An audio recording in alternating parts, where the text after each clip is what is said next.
ଜାଣିବା ବିଦ୍ୟା ବିଷୟରେ। ବିଦ୍ୟା କହିଲେ ଏମିତି ଏକ ଧନ ଯାହା କେବେ ସରେ ନାହିଁ, ବରଂ ଅନ୍ୟକୁ ବାଣ୍ଟିଲେ ଧନ ବଢ଼େ। ବିଦ୍ୟା ଆରମ୍ଭର ବିଭିନ୍ନ ନିୟମ ଅଛି, ଆସନ୍ତୁ ଜାଣିବା। ବିଭିନ୍ନ ନକ୍ଷତ୍ର ଅଛି।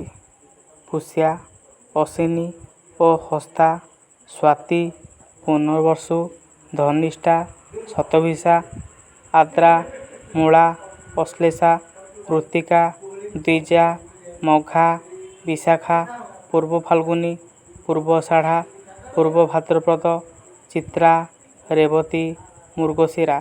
ଏହି ସବୁ ନକ୍ଷତ୍ରମାନଙ୍କରେ ହରି ଶୟନ ଭିନ୍ନ କାଳରେ ଶୁକ୍ର, ଗୁରୁ ଓ ରବିବାରରେ ଗୁରୁ ସୁଧିରେ ଶୁଭ ଗ୍ରହମାନେ ଲଗ୍ନର କେନ୍ଦ୍ର ଓ ତ୍ରିକୋଣରେ ଥିବା ସମୟରେ ଅନଧ୍ୟୟନ ଭିନ୍ନ ତିଥିରେ ପଞ୍ଚମ ବର୍ଷରେ ବାଳକର ବିଦ୍ୟାରମ୍ଭ କରାଯାଏ।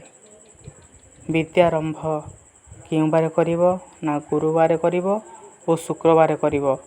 ରବିବାର ମଧ୍ୟମ, କିନ୍ତୁ ଶନିବାର ଓ ମଙ୍ଗଳବାରେ ବିଦ୍ୟାରମ୍ଭ କଲେ ବାଳକର ମୃତ୍ୟୁ ହୁଏ ଏବଂ ବୁଧ ଓ ସୋମବାରରେ କଲେ ବାଳକ ମୂର୍ଖ ହୁଏ।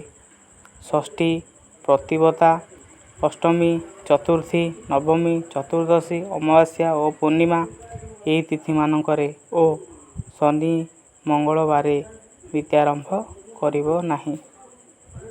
ଏହି ନିୟମ ମାନି ଚଳିଲେ ସମସ୍ତଙ୍କର